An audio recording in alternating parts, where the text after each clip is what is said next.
Hentai is what? It's Japanese for the word pervert. When you're watching the anime, someone wants to walk in. Yeah. And the maddest bitch. You got to chat to a guy, man, and just say, like, what's good? Do you like 2D or 3D? Can you see the tent, like, forming in the bed under the sheets? So for our next topic, we're going to be talking about DEI and how Trump's legislation that's coming into play since he's come into power has a potential effect and like knock-on effect on the anime industry and what potential changes that could be seen for us. So for those who don't know, DEI stands for diversity, equity, and inclusion.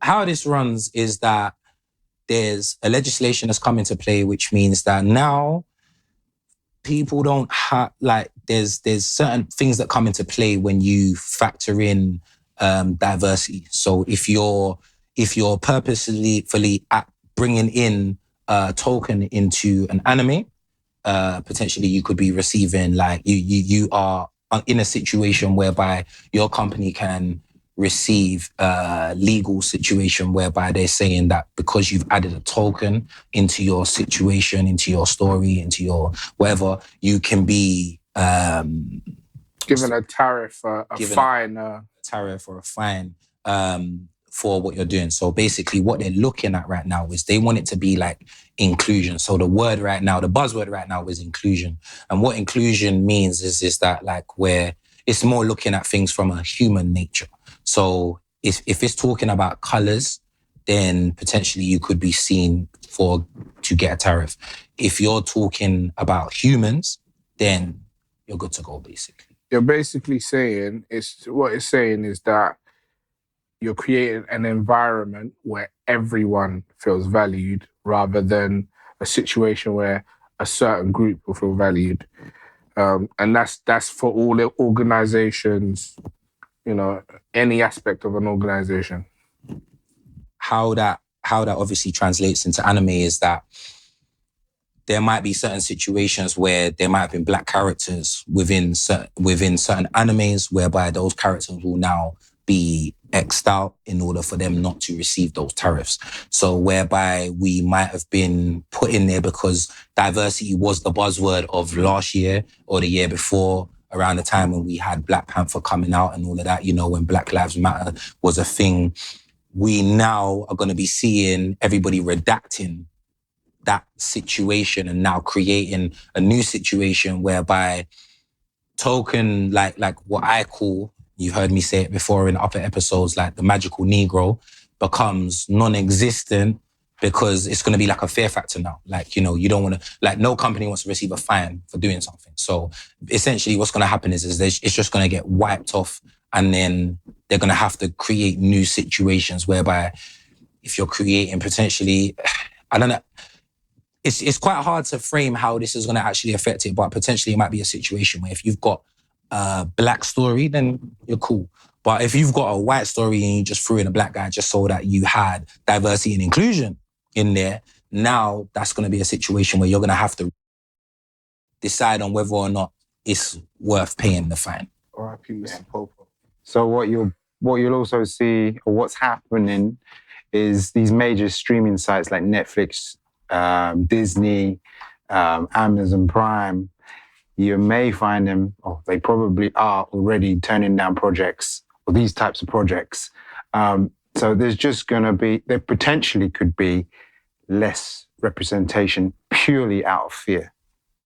And like things that we've already seen is Black Panther and Harry Potter. So Harry Potter was creating a Harry Potter series, and they actually made Professor Snape as a black man. And recently they have let him go. The actor, swear down, X-Man, let him go. But this has all come after all of this stuff has come into place. Yeah, and what you notice, especially online, is a lot of people had an issue with the fact that he was black, which I can understand. Even in the Harry Potter books, you read it, they describe Snape as a white man. Exactly. So I totally understand.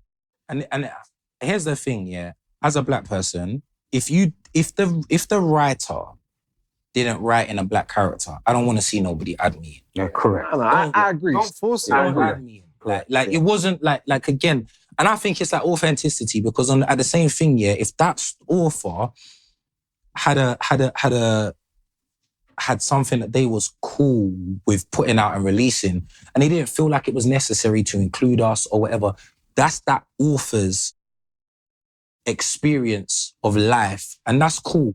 My thing here is that we're in a situation whereby forget what I tend to find, especially from the Black community, and you man can obviously give your points here, but we're constantly here with our hand up, like asking to be like, it's like the Oliver Twist thing, like, please sir, can I have some more? Like, we're beyond that, man. Like it's for me, it's a situation where now it's like, cool, like we're capable, we're enabled enough to be able to go out there, get it ourselves, create our own stories, and actually do what we do. And like when it comes to entertaining, when it comes to content, when it comes to like music, sports, like we do this better than most. Like, do you get me? So it's like we don't really need anybody for this situation, but what we do need is we need a few select leaders to come out and actually start putting the whole industry on where it is us, like, and we're actually controlling the narrative for us. And again, one thing that I do know is like Black people don't exempt anybody. Like that's not within it's not within our nature, it's not within our culture. Like we are the most inclusive race on this planet, factually. Yeah. And so my thing is whatever we're doing, it's gonna be wholesome. It's not gonna be with an agenda, because at the end of the day, like we are the one race that I've seen personally from my personal experiences, my personal lived experience, that like we're constantly trying to be, what's the word for it? Like we're constantly trying to be cool with everybody. Hey, man, we're trying to invite everyone to the cookout, Trust me, trust me. All right, so JR, what are your thoughts on this? In what sense? What aspect? What point? Just in general of this DEI thing, what you feel like the effects will be on anime, on the entertainment? I think it can have mixed effects. A positive is that it will, like P just said, or TC, sorry, just said that it will basically enable more people from ethnic minorities to go and do it themselves, as opposed to looking for representation from certain studios. But a detrimental effect, I will say, is that for studios that are maybe less upcoming or maybe that are more established, they might feel less inclined to include people from different ethnic backgrounds in their storylines based on this DEI law.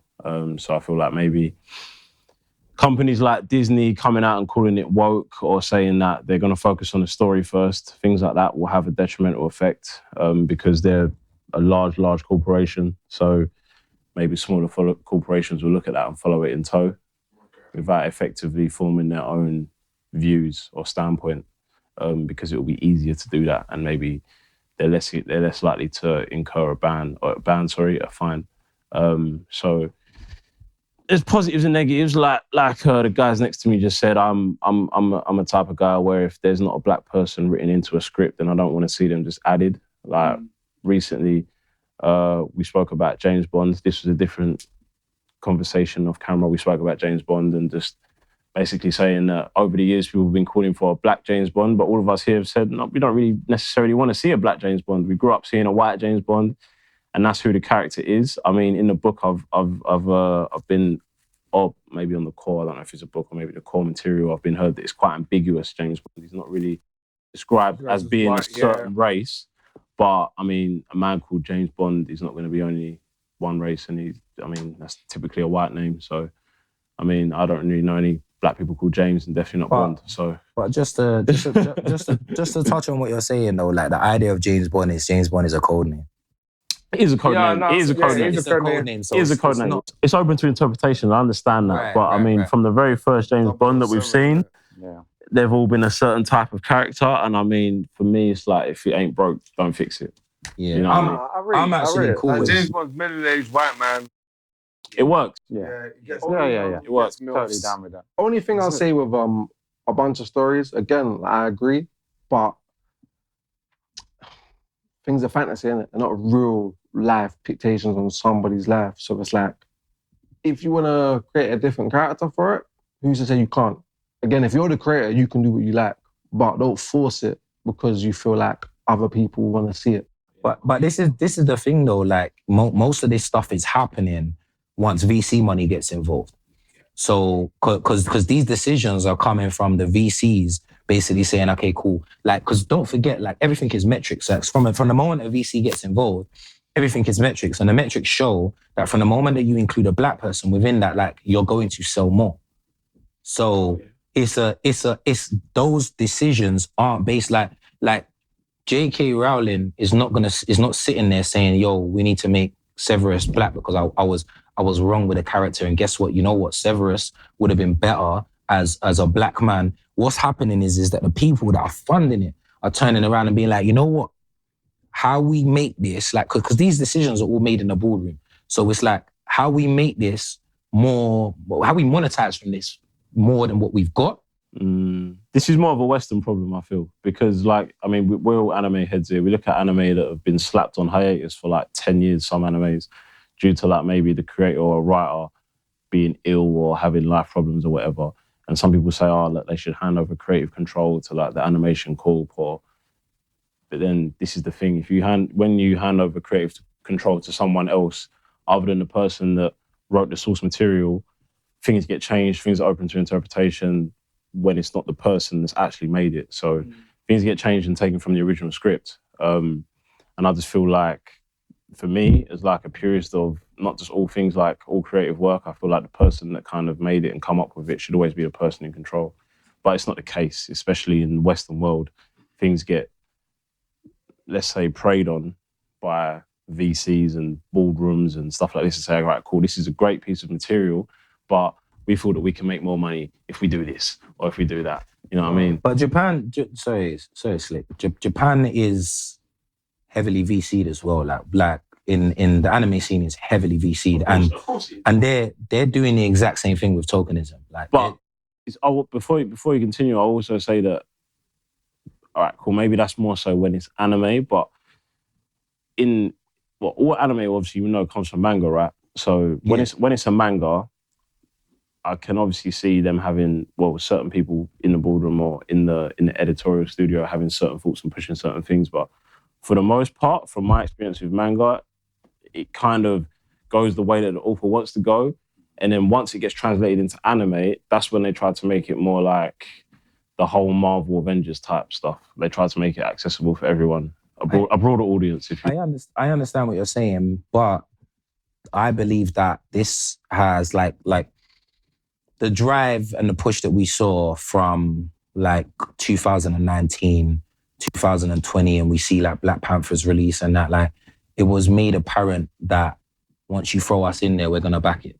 Yeah, because we've gone so long without it. Right, but just because mostly it's a VC thing, that doesn't mean that you haven't got like a switched on Japanese mangaka that is like, yo, you know what, I better make this character black because I know it's gonna bust more. Like people are aware. Do you know what I mean? Like, and especially like when you're creating a manga, you do your research and you like you're not just you've got your ear to the floor, to your ear to the ground to see, like, you know, what's actually gonna make this viable for, because everybody wants to bust. Especially like there's so many mangas. I genuinely think that more so, like, we're not talking about the manga that's like, you know, My Hero Academia come out, so then 100 man make My Hero Academias.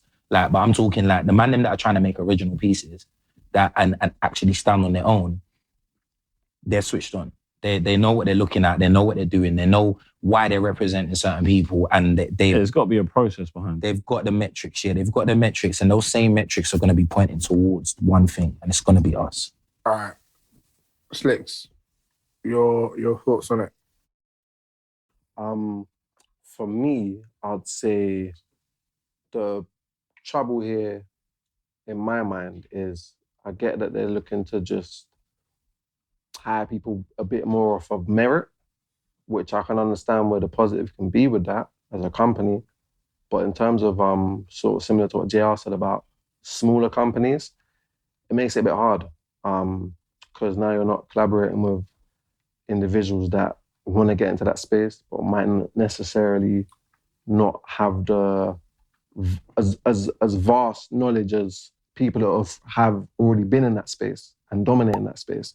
So the minority kind of falls short here. It can sound good, but is it actually? There's a lot of people that sort of get blocked from entering in. So right now, that's sort of my standpoint on it. It's a bit, there's positives and negatives and everything in it. And I just feel like you can speak on a lot of the positives that are there, but again, it's sort of gatekeeping in a safe way. I hear that. Jones, what's your thoughts? Going off of what Slick said, I feel like it's a good and a bad thing because it's like at the present moment, producers, directors, they'll just throw a black person in there for the sake of it, for it to be inclusive. And that's what the problem is. It's like they want to create something and be like, oh, let's throw a black person in there just so black people are happy. And that's what the issue is. It's like if you're making a story scripted around a black character, or black characters, then it's cool. But it's like if the source material is all white characters, which is not a problem with that. Some things is fine. So there's scripts of all black characters, it's not a problem. But it's when you make it, and for example, it gets made for TV, and it's like, oh my God, there's too many white people, let's throw a black person in there. That has nothing to do with the story. You just throw it in there. In the script is Tim. Next thing you know, you got Tyrone. Yeah. So, yeah. I feel you. I think, again, this is just off the top of my mind, and I never finished it all. But originals, it's about vampires and that, but you got a character in it, and they throw in, and he's Marcel. He's a calm character, and it works, but again, you got to think, he's the only, not only, but in terms of male black characters, he's the only male black character. Unless you actually go back to the source material, that's when you can actually tell if they're just forcing it or not. And like whether it's the DEI thing, and like I said, it's a good and a bad thing. Because like if there's a script and it says, can I have a black person, that's fine. But it's like when you're just trying to force it, even like with a black script, you're just forcing a white person to be inclusive. It works both ways, not just because white people are doing it, black people as well.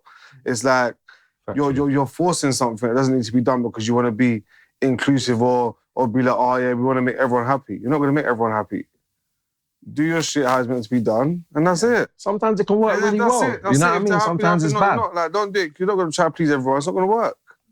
It's that one that worked well, just because it's truth in some aspects, is power. You got Tommy.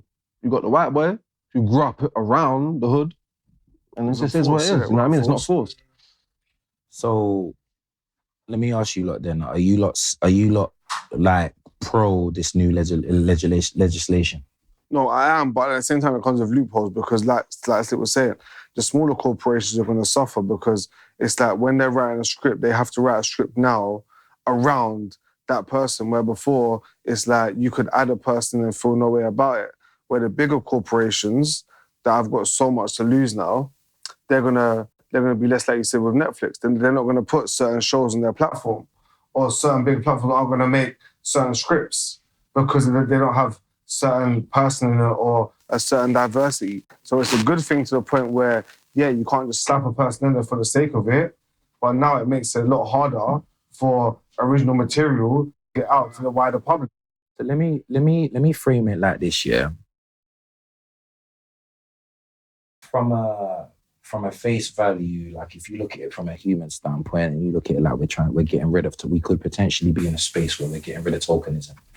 But now what actually it means for black culture, for black content, might be a situation whereby the legislation is worded in such a way that maybe now you're taking a tariff or you're taking a fine based on the fact that like it was too black.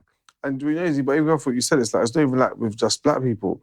Like Mexicans, Indians, whatever. It's like now, whenever you make something, it's like you have to make it based around that person, or they're trying to make it based. No, but I hear what you're saying. Like, and again, we're obviously a bunch of black boys, so we're talking about it as black. 100%. I'm saying, so I'm saying for the viewers, obviously, not just saying for everything. Yeah. It's everything. It's literally everything. Like, it's not just one. What I'm getting at is whether or not you're Mexican, whether or not you're whatever, you're making a story about, like, let's just say you're making a story about the ancestors or whatever, yeah? If you don't involve everybody in that situation, it's not a human situation. If you're not including, if you're not factoring inclusion into it, because of the way the legislation's set up, like the wording of it is so vague that it's like A lot of loopholes. if we're talking about, like, and again, this is obviously like on a political standpoint, so there's only so far that we can actually talk about it. But if this was, I think if we label it as the roads, yeah, the legislation is so vague that if I got a problem with quantum, I can just go after his team. That's where That's the problem. Is like what you're saying, that anything based off of race is never black and white, and that's the problem. But that's what they're trying to make it. That's what they're trying to make But you it. can't make race black and white. You can't make anything based off race black and See, white. It I doesn't think work like that. with, for instance, where you put the situation at, if we did base the story on the roads, predominantly it would be seen as a black story, because the stereotype is that's what we're from the roads. Even though we know in general life, when you go outside and you see the roads, it's a mixed culture. It's everyone. There is no one race that is based on the roads. But I feel like with the wording of that DEI, if you did that story and you had a white person that was on the roads, you'd probably be like, that person's not really fitting for that character, that character there. Even though in real life, that is what you would see. Do you see what I mean? Yeah. I feel like it's misconceptions play a part. Exactly. So then, all right, cool. So obviously, for those that don't know, yeah, like Nani Talks is powered by Naniverse, and Naniverse is gearing up basically to be a platform whereby we are the hub for anime. And we obviously have our own original IPs that we're building right now. One of those original IPs named Aloran's Variant. Now, Aloran's Variant is a story that whereby we're creating a situation where the story set in Africa, in a futuristic utopia, basically 2137. Now, that's predominantly going to be black people, but there's a event that happens that, without too many spoilers, there's an event that happens that changes the world. Now, essentially people come from far and wide, like, you know, the world kind of mixes. Potentially now we could have a mix of different cultures within that situation, but it's going to be heavily black. Now, within this new DEI situation, we're getting a tariff. Okay. And then that's, you know, that for a fact. Well, that's the, like, again, because the wording is so vague, there's no true meaning behind some of the wording. So it's like you would have to. So what? It's my word against yours then? Not necessarily my word against yours. In law, it's never that. It's always what they say. Their word. Yeah. Versus. That's the bad explanation. But this is what I'm saying. So technically, the way I would look at it is our story would get a tariff. We'd get fined. That's how I would have to look at it. If we put it out and then we didn't, then hip hip hooray. But I would always plan for the worst. So then my question here then is what would a story writer now have to do in order to be able to avoid that? I feel like the screenplay from the start would have to be just in there. write your story. Like, you cross that bridge when you come to it. Write it as authentically, but again, as you can without trying to please. And that is the only way these stories are going. Are you man deep in what these tariffs are? Like, these tariffs They want are. to please everyone though. These tariffs are. Exactly, lose, but again, do it your way. If you're gonna lose, just write the damn thing, because you're gonna get fined regardless. And this is the thing. So You're damned if you don't. We're taking the gigs approach, like we're just releasing a song and we're gonna pay the fine afterwards. That's it. That's all you have to do. Okay. Can you be fined if it's original source material? How can they fine you for original source material? Because again, original source material, though. Like, for example, you're making your own, be it anime, series, whatever. Its original source material is fictional, yeah? So it's not drawing from any aspects of real life. But again, because of this wording and there's no concrete meaning behind it, right? The original source material, if it doesn't feel to them that it's inclusive of everyone, Well, then and this is the problem. This is the problem. the whole world's cooked. Exactly, and this is the problem. Can we also touch base on the fact that obviously we're in the UK, these tariffs are American based. American, yeah. So does that mean that those tariffs only factor in when we're over that side? Cool. But at the same time, essentially that's what it's still detrimental because that side of the world has such a big space and following. So regardless of whether you have it over here, we can have the show over here, fine. When you go to a wider audience, that's when it now becomes a problem. But in my head, I'm just thinking, technically, we have to sell the story. We have to be profiting off the story before they can do that. We wrote a story now. A kid can write a story in school. They're not going to get a tariff. They're not going to get a fine. Of course. Exactly. So we could write a story and put the story out without no profit. America is a good part of the global economy. I understand that. But if we put out a story and they read it, and we decide we're going to do something else where over here makes money, and they decide to come over here that's their problem. That's nothing to do with us. That's actually, that can't be true because from the moment that we are selling to America, I'm saying we're not selling to America. For instance, anime is not being sold to us directly here. It's only now because we've got the Crunchyrolls, the Disneys and all that. But initially, that weren't being sold to us. But what I'm saying is so Crunchyroll, for instance, now, yeah, if they have certain animes that are within that tariff, they are in a position now where those animes can be seen as not fine. Inclusive, yeah. And Crunchyroll or whoever, I don't know how that will fall on, how that penny will drop, but essentially that's a fine incurred by Crunchyroll because they are selling a product over in America. Correct. That's what I'm saying. The thing is, well, Crunchyroll is a multi-billion-dollar company at this point, so it will be pennies.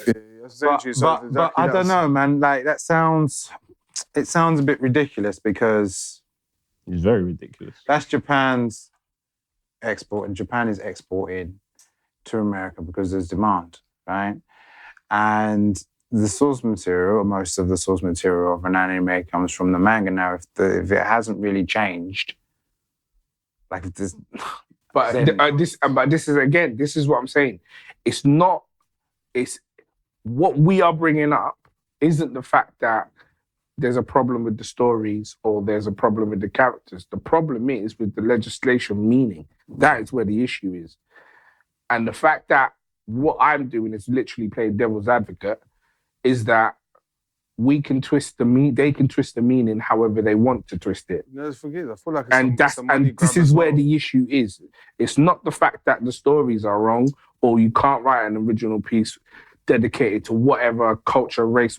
That's up to you. That's the creator's problem, right? There's no issue with that. The issue is with the legislation and the meanings behind the wording, which doesn't explain anything. It's so vague. They can do exactly what I'm doing. So you're saying what you're saying about how Japan would obviously originate from Japan. I feel like it's a way for America to get money from more people. It's like another tax. Say for example, you say, about money. I've got X amount of anime that I want to broadcast in your country. They'll be like, oh, but this and this isn't inclusive. So if you want to broadcast it over here, you can either pay it this way. It's literally just a way to get money. Exactly. And this is what I mean. What you have to understand though is, particularly American, England, and there's a lot of countries, to be fair, that are in the same position, yeah, are in massive amounts of debt. So what they are doing is that they're creating, like Trump has come in and his job right now is to get America out of debt. So once he can, what his thing now is that he needs to do is he needs to make a situation whereby he can recoup these funds. Correct. So that's the space that we're in right now. And there's what my thing is that the pros and cons of this situation is one, if you look at it from a human standpoint, yes, inclusion is a really dope concept. Mm-hmm. And that's why it's obviously been allowed to be pushed, because inclusion is a dope concept. Because essentially, in a perfect world, Everyone it would be nice to run with a situation whereby we aren't looking at race and color. Yeah, which I mean, it's ideal world or ideal world type things that we're talking about. Yeah, but if you look at this from a standpoint of the Black community and how that affects us, like, we've just now been put in a situation whereby we're actually getting put on. Yeah. And now what we're basically being told is that's being ripped out from underneath us, and potentially now, and obviously like the DEI works on like a merit-based promotion, right? So, you know, this breaks down to like how you get a job. Like, they don't no longer have to hire you based on the fact of the fact that they need to have a certain quota of Black people in there. So now, essentially, it's going to be a situation whereby when people are looking at CVs, it's going to be a situation when you see Adebayo, you don't have to hire Adebayo. Because you ain't got no Black people in And your again, corporation. this is what there has to. Game's rigged. There's no guidelines. There's no what's the boundaries to all of this. So anyone can, like I said, anyone can interpret this however they want.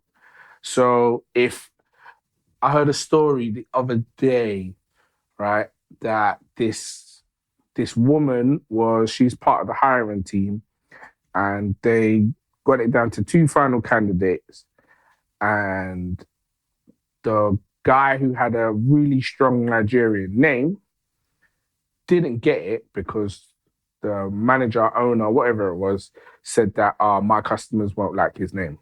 That was literally the reason why he didn't get the job. This is the type of stuff that's going to happen. Because the reason they will give for not hiring someone is not going to be... For me, it's always been like that. I mean, it's like... Oh, no, it has always been like that. Of recent years, it's just like they want to just give us a little bit of power, to get a job. but not too much. For me, that's what it is. Here's your empowerment, your 10 minutes of empowerment. That's what we're going to give you. Now we're going back to normal.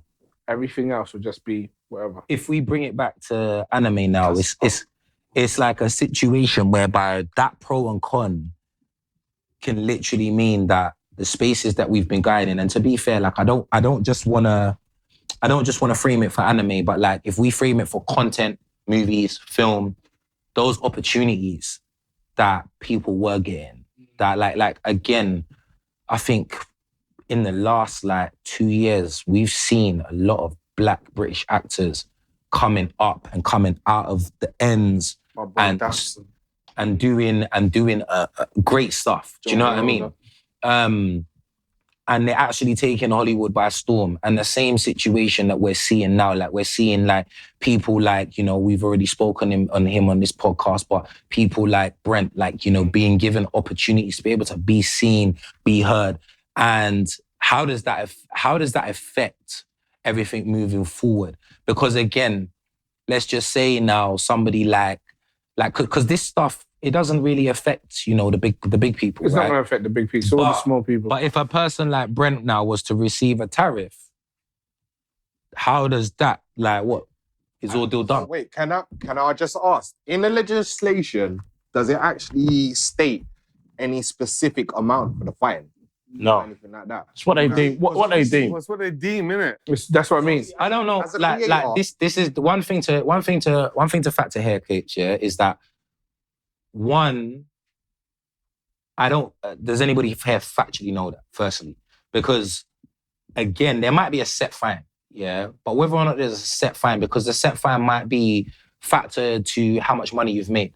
But when you're starting up a business, how much money you've made doesn't factor how much money you've kept. Because a lot of the time you're spending money to make money. Yeah, like a lot of like the what is it? I had a saying the other day from one of our mentors, like, and he said, we've been trying to do business to make money, but now we need to make money to do business. And like that's what startup companies are trying to do business to make money. They ain't in a position To make money, to do business. Do you get me? So that's now where this becomes problematic for the small man. Like, and again, I don't know how how soon you're gonna be on their radar. Go on, Slick. No, I was just gonna say, to even bring it back to anime, I was gonna say it's like we'll get back to the main topic, but it's like saying Rock Lee couldn't participate in the tuning exams because the man ain't got no. Yeah, you know what I mean. You're not opening the dojo to everyone to be able to learn and progress. Yeah. Because if you've already been in the field, then you know what you're doing. You know how to carry on. But if there's smaller people that want to do the same thing, how are they meant to learn? I personally think, right, it's a sign people have had their taste. These people who in Hollywood have had their time in the light experience. We all need to just rally and try to operate and look at other markets too. America may not be the only game in town. No, they're not. Right? They're not in anime. So like, let's entertain other things, you know. And if we want to sell to America, and if it's a fine, and anyway, this might be Donald Trump's last. This is Donald Trump's last term, right? Yeah. So who's to say this thing won't get overturned? But I would just say, just be as authentic as possible, right? Your material as authentically as you want. Be the creative you want to be, and you cross that bridge when you come to it. If you find other markets to sell your products in, sell it. You know, if America's not open to that, you know. I agree, because from time you're being authentic, who can knock you? Right. Next time on Nani Talks. My hero is Do you know what? Chopper was basically like the first look of Sonic. Well, it depends what studio's taking it over. It don't matter. And he tried to hide this, but he said, he was all right, but I think he was being a bit of a snob.